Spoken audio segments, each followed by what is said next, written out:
Scotch, bourbon, and rye. If they like a bottle, they'll tell you why. Hey everybody! Welcome to another episode of Trenny and C. I'm Trenny, this is C, Hello. and we've got Dr. Don Livermore with us today. And look at this lineup we have. This is very cool. Oh yeah, this is one of my favorite whiskeys that we make under the Corby flagship. ours It's the too. Lot40. It's an epitome of what I think a rye whiskey should be. Absolutely. In Canada, we certainly look and call our products rye whiskeys. I often equate it to like the dish curry chicken. And what's the main ingredient to the dish curry chicken? Usually rice. Chicken?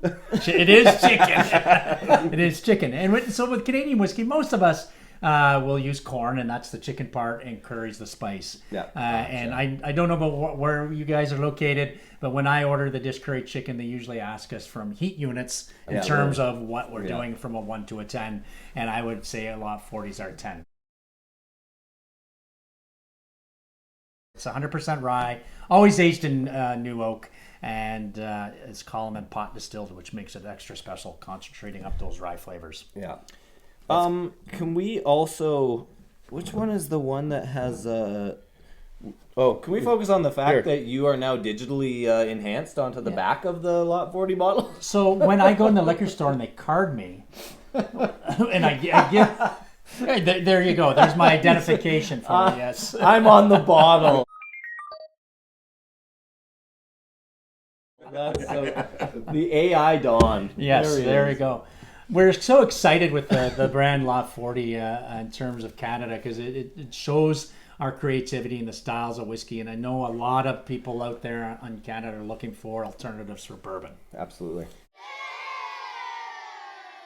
Yeah. And I think this is an opportunity here with Lot40. And when we talk bourbon, as the audience knows, is bourbon can be viewed as a high rye and a low rye bourbon. Mm-hmm.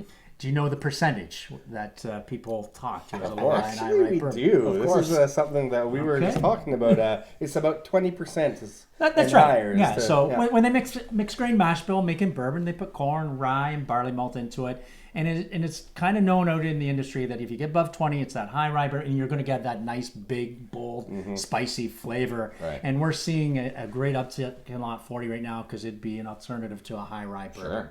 Sure. And we're really excited in terms of offering this, and certainly inside of Canada, and certainly as the industry grows, it's been beautiful for us this year with this brand. Fantastic. Yeah.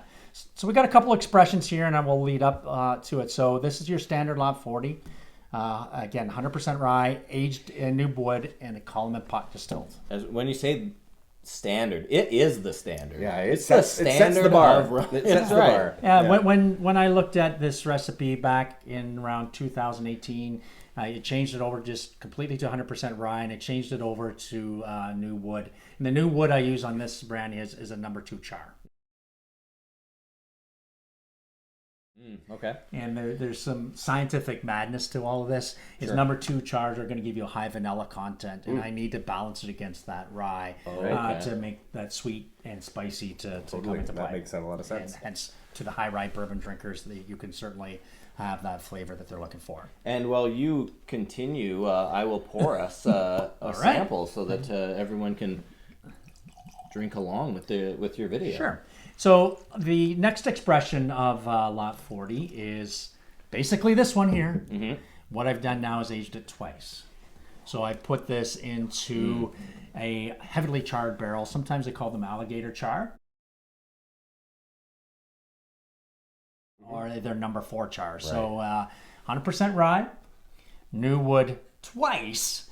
And I bumped the strength up to 48% in the Lot40 dark oak. And this is one of our personal favorites of all time. Me too. Yeah. Me too. I certainly adore this whiskey. I believe it was my whiskey of the year when it kind of first came out. Yeah.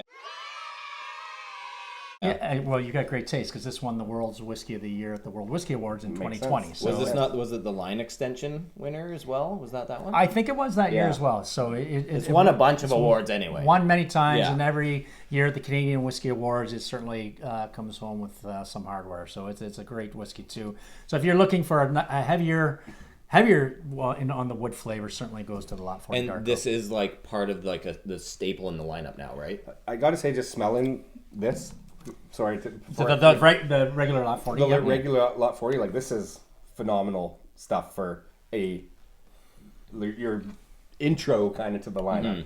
Anyways, sorry. And that Canadian hug, though, Yeah, you totally. can certainly get that when you sip, and that warm feeling in the chest, and that's where it becomes your It's great. your That vanilla sweetness too matches Yeah. it perfectly. and It's like certainly coming home. and amplifies.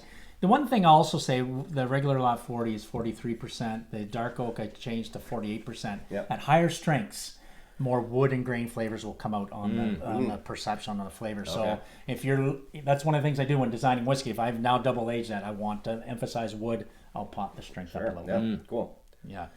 And with Lot 40, I always have fun. I know you guys had a few videos out there on some of my work. Good, bad, or indifferent. It is what it is. Rarely But bad. it's all The about videos are bad. It's all about experimentation for me and trying new things. I know we got it. You're missing the number one in the exploration series, which is Lot 40 in a peated quarter cask.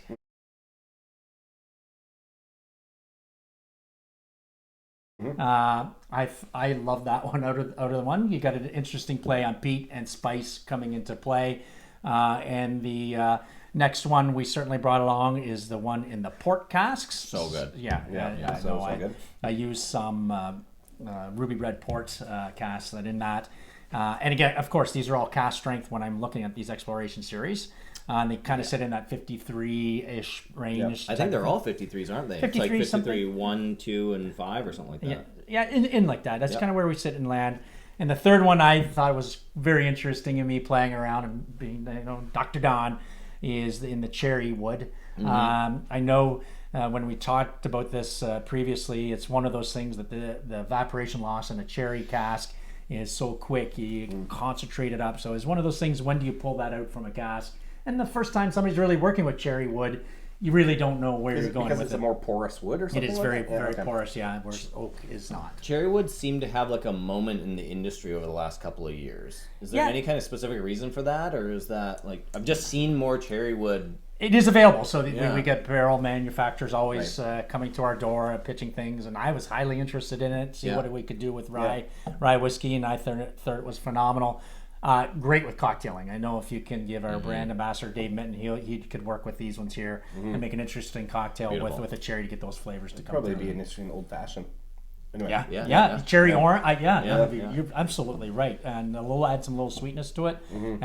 Fantastic. And you could probably get an interesting Manhattan as well totally. with the cherry as well. Yeah. Maybe double cherry if you're doing that sort of thing. Exactly. And the one we've released this year that's done very, very well in Ontario, I know it's coming into British Columbia shortly here, is the Lot 40 in the Oloroso casks. Yeah. And this is brand new Oloroso casks that we received from our producer in Europe, and it's fresh dump, and it's just a gorgeous style, and from what the initial uptick on that has been fantastic. We previewed that last year, I think. Yes, Yeah. I think I teased you guys last Loved year. it then and love it now. It's coming, and it made its way in the bottle, and I think with your guys' help in bringing awareness Canadian whiskey, and certainly how fast it's gone off the shelves, I think it's a tribute to what we're doing. Love to see the brand growing, because that probably means you get to keep experimenting and bringing us cool stuff. every year. I got a whole pipeline. I probably got another 10 years out to go. So Yeah, so we're going to fill this table up. make some room. Make Exactly. some room, right? We do have some interesting ones out there, and it's some people like, but I think that's the fun part about Canadian whiskey, how innovative we can But be. these exploration ones, like if you like it, you should buy it now, kind of thing, because is it like a 1 year only, or is it like, how does that work exactly? Once it's done, it's done. When it's done, it's done. It's So- done. It's done. I Get could a go back. drinker and a keeper. I could go back and repeat. I could go back to repeat, but to be exactly that, it would have its own nuance and batch to it. I know we were really happy to find out that this was going to be a mainstay, because that was staple in the lineup. Yeah, exactly. You and a lot of others. Yeah, for sure. Well, thanks for the Lot 40 rundown. We really appreciate it, and thanks for coming again. Cheers, Cheers, eh?